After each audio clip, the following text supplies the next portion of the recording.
கர்த்தருடைய பரிசுத்த நாமம் மகிமைப்படுவதாக. வெளிப்படுத்தின விசேஷம் 3ஆம் அதிகாரம் 8ஆம் வசனம். இதோ திறந்த வாசலை உனக்கு முன்பாக வைத்திருக்கிறேன், அதை ஒருவனும் பூட்ட மாட்டான். திறந்த வாசலை கர்த்தர் வைத்திருக்கிறார். திறந்த வாசல் என்பது என்ன? இதுவரைக்கும் நம்முடைய வாழ்க்கையிலே அடைக்கப்பட்டிருந்த காரியத்தை கர்த்தர் திறக்கப் போகிறார். ஒருவேளை சுகம் இல்லாமல் இருக்கலாம், கடன் பிரச்சனைகள் இருக்கலாம், வேறு ஏதோ காரியத்தில் நாம் சிக்கி கொண்டிருக்கலாம், குடும்பத்திலே போராட்டமாக இருக்கலாம், வெளியில் இருக்கிற நபர்கள் நம்மை நெருக்கலாம்.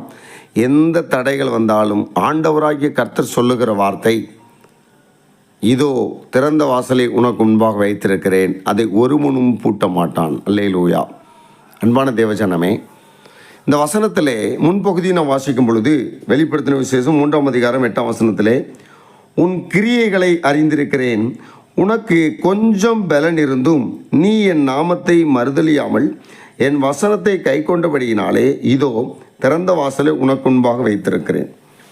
ஆண்டவராகிய இயேசு கிறிஸ்து நம்முடைய வாழ்க்கையிலே சொல்லுகிற வார்த்தை என்னவென்றால், உன் கிரியைகளை அறிந்திருக்கிறேன் என்று சொல்லுகிறார். நாம் என்ன செய்து கொண்டிருக்கிறோம், எவ்வளவு நேரம் ஜெபிக்கிறோம், எவ்வளவு நேரம் வேதத்தை வாசிக்கிறோம், எவ்வளவு நேரம் தேவ சமூகத்தில் தேவ சபையில் போயிருக்கிறோம், இதெல்லாம் கர்த்தர் பார்க்கிறார். அது மட்டுமல்ல, உனக்கு கொஞ்சம் பலன் இருந்தும் நீ என் நாமத்தை மறுதலியாமல் என் வசனத்தை கை கொண்டபடினாலே ஆசீர்வதிப்பேன் என்று சொல்லுகிறார். நமக்கு கொஞ்சம் பலன் இருந்தாலும் ஜெபிக்கணும். டயர்டாக இருக்குது, பரவாயில்ல, கொஞ்சம் நேரமாவது ஜெபிக்கணும். டயர்டாக இருக்குது, நேரமே இல்லை, கொஞ்சம் நேரம் பைபிளை வாசிக்கணும்.